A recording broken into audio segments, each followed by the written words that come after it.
I mean, grew up on a farm just on the edge of a little town, small town. So classic small town upbringing. It's a great place to grow up. I think it is different growing up in a small town and then moving to the city. Kind of stumbled into journalism. I mean, I did work on a high school newspaper. It hadn't totally occurred to me that I should go into journalism, even though I was doing a high school newspaper. I finally did sort of think, I'll get into broadcasting, and I went to the guidance counselor's office. He actually told me to get into software programming, because that's what they were telling everyone in those days. So I ended up studying journalism at Carleton, loved it, and went into print reporting, worked at small town newspapers in the summers, at home in Kincardine, then worked at the London Free Press, then the Toronto Star. My last year at Carleton, I was at the Toronto Star in the summer. And went off and did a master's, came back, and then just stayed there. The stuff that is the most fun and the most interesting is the foreign travel, I find. And I was never posted abroad for the Star, but I went abroad a lot on what really people call parachute reporting. You'd be dropped in somewhere for a month. And those assignments are probably the most memorable.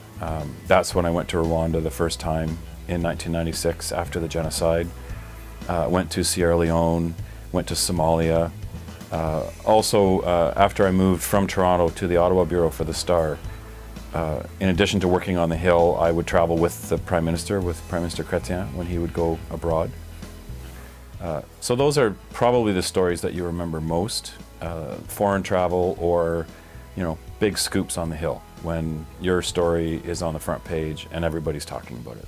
Every young journalist should get that kind of formative opportunity to travel abroad, work abroad, and live abroad for a while, which really led to this Rwanda Project, the partnership that existed for a few years between Carleton and the journalism school in Rwanda, which took teachers to Rwanda, but also took a lot of journalism students, went to Africa through that project.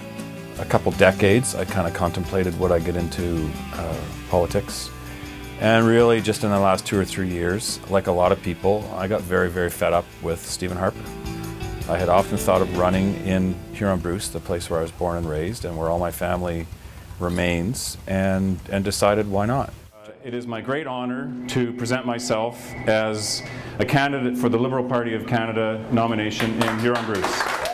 Now I'm the candidate, but I think a lot of governments are guilty. They pay attention where the votes are. And the votes are in the big cities, and cities get a lot of attention, and I don't think people who live in rural Canada get what they deserve out of government. People face this realization, their kids are going to grow up and move away.